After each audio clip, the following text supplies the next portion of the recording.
All right, today we're going to demystify China's tax rules for expats.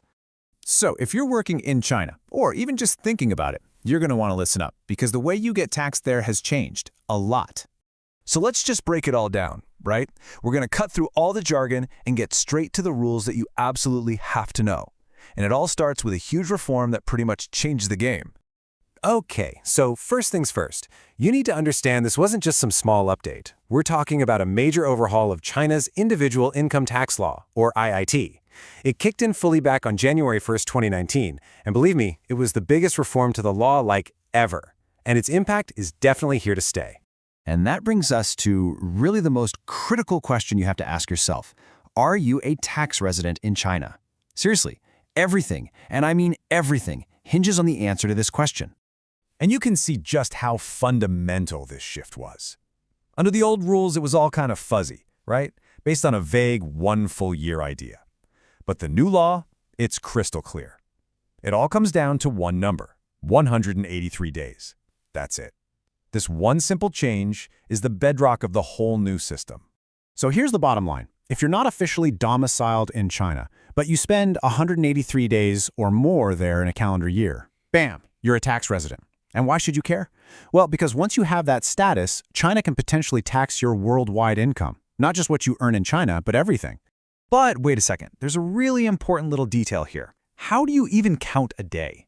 It's not as simple as just being on Chinese soil. Check this out. A day only counts toward that 183-day total if you're physically in China for a full 24 hours. And this case study is a perfect example of how that plays out in the real world. Let's take a look at Mr. Zhao. He lives in Hong Kong and commutes to Shenzhen for work. Now, those days he travels, say arriving on a Monday and leaving on a Friday, those don't count. Why? Because he's in mainland China for less than 24 hours on those specific days. So his total China days drop below 183, and he stays a non-resident for tax purposes. See? The details really matter. Okay, so you've got the 183-day rule down, but that's just step one. For anyone planning to be in China long-term, there's another big one to watch out for, what I like to call the 6-year trap. So what happens if you're a tax resident for years and years in a row? I mean, crossing that 183-day line one year is one thing, but what if you do it year after year after year? That's a question every long-term expat needs to be asking. And here's the punchline. If you are a tax resident for 6 consecutive years, that's it. Any protection you had on your income from outside China, it's gone. At that point, your entire worldwide income is on the table for Chinese taxes. This is a huge deal, a massive tipping point for any professional. But here's the good news. There's actually a pretty simple way to handle this. You just have to reset the clock. Now, that clock started ticking for everyone in 2019, but you can reset it all the way back to 0. How? By taking a single trip outside of mainland China for more than 30 consecutive days. That's it. One trip. It's a simple move with potentially massive financial consequences. Let's look at another case study to make this super clear. Mr. A has been working in Shanghai for a while since 2013.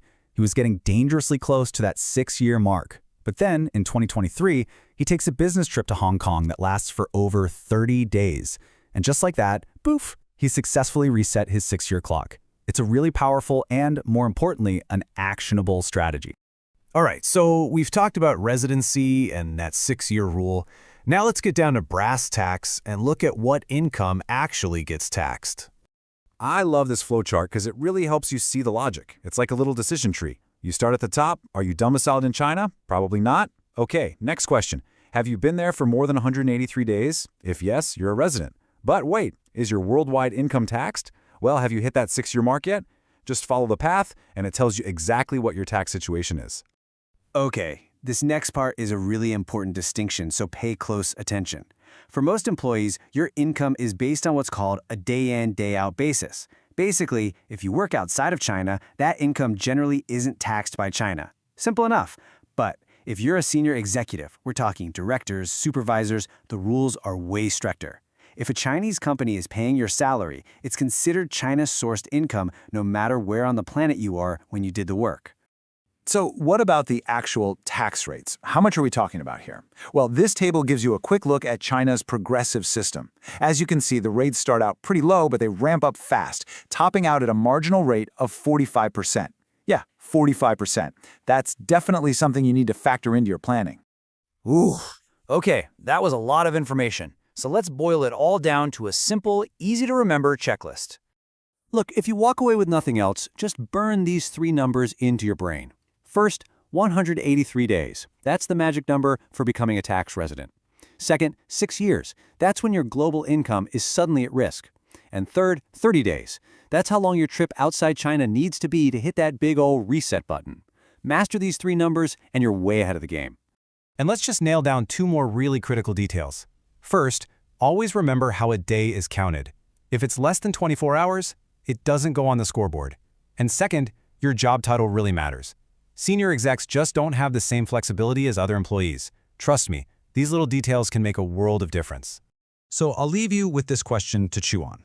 Now that you know the rules, you know about the 183-day threshold, the 6-year clock, and that 30-day reset, how is this going to change how you plan your time, how you schedule your travel, your work trips, even your vacations? It's something every single expat in China really needs to think about.